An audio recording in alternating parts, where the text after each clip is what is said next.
వదిన తెలుసుకుంటే కడుపుతారు ఏడవట్ల యాక్టింగ్ మొదలెట్టాను పిచ్చిదా పుత్రరా. 2-3 రాత్రుల నుంచి అన్నయ్య కల్లోకి వచ్చి నా చంప మీద పడేయాలని కొడతాడు వదినా. రేణు నా తమ్ముడు అంటరా, కాకపోయినా నేను అలా చూసుకున్నాను, కన్న బిడ్డలా చూసుకున్నాను కదంట్రా. అట్లాంటిది నా సొంత బిడ్డల్ని చెట్లమ్మట చాలమ్మట వదిలేస్తా ఉంటా. నువ్వు మనిషివేనా అని నా పేక నొక్కేస్తున్నాడు వదినా. ఇది నీ మనోభ్రాంతి అయి ఉంటుంది. అయ్యో బ్రాంతి కాదు, విస్కీ కాదు వదినా. నా మాట నమ్మొదినా, దయచేసి ఇంటికి రా వదినా. అలా మీరు రాకపోతే నేను చచ్చిపోతాను వదినా. అయ్యో అన్నయ్య కల్లో భయపెట్టి చంపేస్తున్నాడు వదినా. నీ ఆస్తి మొత్తం రాసిచ్చేస్తాను. అయినా మీ ఆస్తి మీకు రాసివ్వడానికి నేనేమని కుక్కని. ఇది మీ ఆస్తి. ఇది చూడు నరసింహ, ఇవాళ మీరు ఇంటికి రావక్కర్లేదు. రేపు మేము రిజిస్టర్ ఆఫీస్కి వెళ్ళి ఈ ఆస్తి మొత్తం మీ పేరుతో రిజిస్టర్ చేయించేస్తాను. ఆ తర్వాత రండి. నా మాట నమ్ము నరసింహ. నేను చెప్పానా మీ నాన్నగారు మనకి ఎప్పుడు ఏ కష్టం రానివ్వరని. మీ బాబాయ్ని ఎలా మార్చారు చూడు. అది కాదమ్మా. వద్దు బాబు, మీ నాన్నే తన కల్లోకి వచ్చి చెప్పిన తర్వాత మనం ఇక్కడుండి కష్టపడాల్సిన అవసరం ఏముంది? మన ఇంటికి వెళ్ళడమే మంచిదని నాకు అనిపిస్తుంది కదయ్యా. ముందు మీ నాన్న నీ కళ్ళలోకి వచ్చి చెప్పని, తర్వాత చూద్దాం. కరెక్ట్. ఏంటా కరెక్ట్ పరా నరసింహ. ఇంతకంటే నీ మంచి నీకు దొరకలేదా నరసింహ? నన్ను నమ్మవా? నేను నీ బాబాయ్నయ్యా, ఈ వంశానికి మిగిలిన చిట్ట చివరి బాబాయ్ని. నేను చేసిన తప్పులన్నిటికీ ఇక నా చెప్పుతాను అని కొట్టు. వద్దురే, నువ్వు మంచి కొట్టవు, నేనే కొట్టుకుంటా. ఏంటో నా నమ్మని చెప్పు, లేకపోతే చచ్చేదాకా చెప్తా కొట్టుకుంటానే ఉంటా.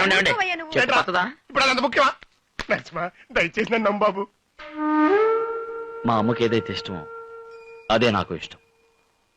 చాలా సంతోషం వదినా. రేపు ఈ ఆస్తి మొత్తం మీ పేరుతో రిజిస్టర్ చేయించేస్తాను. వెళ్ళొస్తానమ్మా. నరసింహ, ఈ స్థలం నువ్వు ఉంచుకుని ఏం చేస్తావు? నా పేరును రిజిస్టర్ చేసి ఇచ్చేయకూడదు. ఈ స్థలం ఉంచుకుని నేను ఏం చేస్తాను అనుకుంటున్నావు పిచ్చోడా? మా అన్నయ్యకి నేను చేసిన పాపానికి ప్రాయశ్చిత్తంగా ఈ స్థలంలో సమాధి కట్టి దానిపైన ఒక గుడి కట్టి కొండ చుట్టూ రోజు ప్రదర్శనలు చేస్తూ ఈ జీవితాన్ని గడిపేస్తాను. రేపు రిజిస్ట్రేషన్ పెట్టుకుందావా? ఏమిటయ్యా లొడలొడ మాట్లాడతావు పార్టీ లేకుండా? వచ్చేస్తారు సార్. మా వాళ్ళ ట్రాక్టర్ కి కొంచెం పికప్ తక్కువ.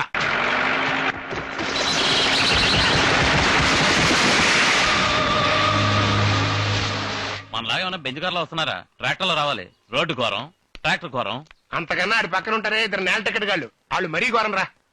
ఇక మెయిన్ రోడ్ లో వెళ్తాం కుదరదు. వెనక్కి తిప్పి అడ్డదారులు పోనే. రిజిస్టర్ గారు ఇంకా అరగంటే ఉంటారు చెప్తున్నా. అవును, రావడం మాత్రం గంటల కొద్ది లేట్ గా రండి, పోవటం మాత్రం కరెక్ట్ గా పోండి. ఏమైందయ్యా? బేరింగ్ కట్ అయిందండి. రెడీ అవడానికి ఇంకో అరగంట అవుద్ది. ఎక్కడమే బాగలేదే. వాళ్ళు వచ్చారు. ఏంటయ్యా ఇంత లేట్ గా వచ్చారు? దాన్ని ఎందుకు అడుగుతారులేండి. వచ్చేదారిలో చెట్టుబడి వెనక్కి తిరిగి అడ్డదారిలో వస్తుంటే బేరింగ్ ఇరిగిపోయింది. అదో పెద్ద కథలేండి. ఏంటయ్యా స్కూల్ పిల్లలు లేట్ అయితే సాగు చెప్పినట్టు చెప్తావు? జరిగిందే కదండి చెప్పింది. నిన్ను వదినా, ఇవాళ మీరు కొంచెం లేట్ అయ్యారు. రిజిస్టర్ గారు రేపు మన ఇంటికి వస్తున్నారు. ఇంటి దగ్గర రిజిస్ట్రేషన్ పూర్తి చేశారు. వీళ్ళ ఫ్యామిలీలో అందరూ సంతకాలు పెట్టారు సార్. ఈ పత్రం మీద మిస్టర్ నరసింహ. వెళ్ళు బాబు.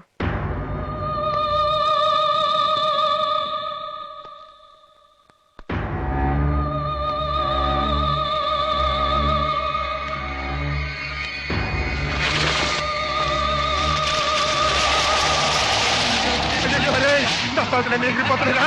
పట్టుకుంటారా? పరిగెత్తండి రా, పట్టుకుంటారా? పట్టుకుంటారా? జాగ్రత్త పట్టుకుంటారా? పట్టుకుంటారా?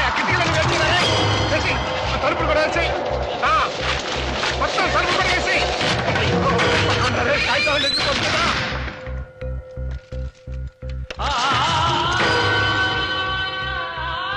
ఆగు బాబు, వద్దు. ఒకసారి కాదు, 2 సార్లు కాదు, 3వ సారి కూడా ఇలాంటి అపశకునాలు ఎదురొస్తున్నాయంటే నా మనసుకి ఎందుకో వద్దనిపిస్తుంది. మీ నాన్నగారికి కూడా ఇది ఇష్టం లేదనిపిస్తుంది. వారు వీళ్ళకి రాసిచ్చిన ఆస్తి వీళ్లే అనుభవించని ఈ పారంపర్య ఆస్తి మనకొద్దు. నువ్వు సంపాదించిన ఆస్థలంలోనే మనం ఉందా? రాపోదాం. వదిన రాకండి. అన్నయ్య కల్లోకి వచ్చి నాతో చెప్పాడు. ఆయన ఆశయాన్ని నేను నెరవేర్చేశాను.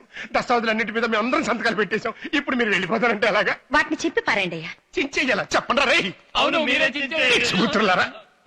నరసింహ, నువ్వు కొట్టిన దెబ్బలకి అలా బుర్రలు పడిపోయినాయి. వదిన, గాలం తర్వాత వీస్తుంది, చెట్టం తర్వాత కూలుతుంది. అది అసలే డొక్కు ట్రాక్టర్. అప్పుడప్పుడు పంచర్ అవుతుంది, రేడియేటర్ హీట్ ఎక్కుతుంది. అవన్నీ సెంటిమెంట్ గా పెట్టుకుంటే ఏ పని చేయలేము. చూడండి, మీరు ఎలాగైనా అర్థం చేసుకోండి. నాకు ఏమాత్రం ఇష్టం లేదు. మా అమ్మ ఒకసారి చెప్తుంది. రామా పదండి.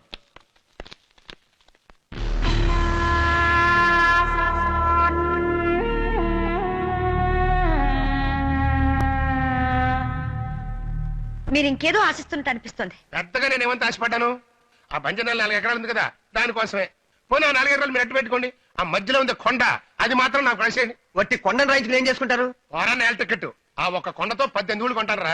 ఏ అందులో ఎవరన్నా నిధులున్నాయని చెప్పారా? ఏయ్, ఆ కొండే ఒక నిధిరా పిచ్చి సన్నాసి. అది మామూలు కొండ కాదురా, గ్రనేట్ కొండ, గ్రనేట్.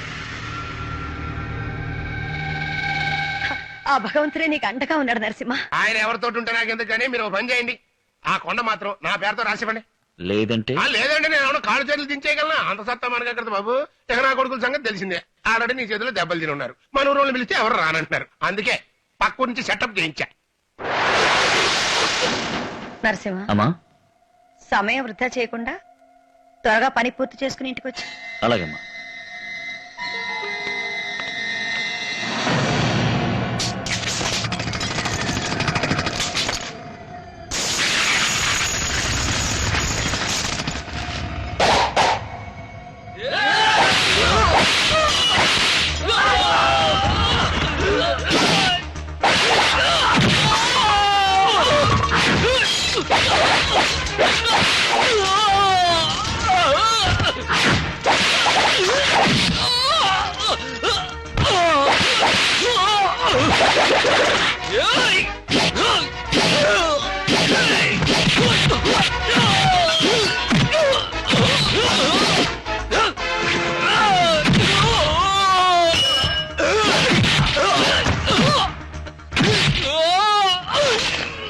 సార్ మీరు ఎక్కడికి వెళ్తున్నారు సార్? రిజిస్ట్రేషన్ చేయించాలని సార్.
చట్టం వెంటనే శిక్షించి దేవుడు నిదానంగా శిక్షించేది ఆ కాలం.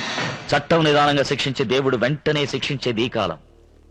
ఈ జన్మలో చేసిన పాపం ఈ జన్మలోనే అనుభవించాలి. మీరు అనుభవిస్తారు. నేనెవరి దారికి అడ్డురాను. నా దారికి ఎవరన్నా అడ్డొచ్చారో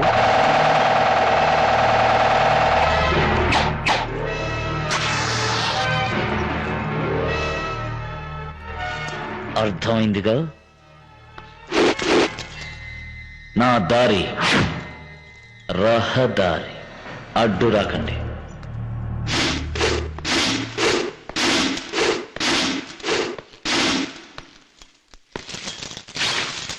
పాతరా అంటే ఉండి వెళ్ళిపోతావా? వెళ్ళి క్షమించమని అడుగు. వెళ్ళరా. నరసింహ, నన్ను క్షమించు నరసింహ, నన్ను క్షమించు. తెలియక చేసిన తప్పును క్షమించవచ్చు, తెలిసి చేసిన తప్పును క్షమించకూడదు. నా జన్మ విరోధనైనా నేను క్షమిస్తాను, కానీ వెంటే ఉండి వెన్నుపోటు పొడిచేవాడిని మాత్రం నేను క్షమించాను.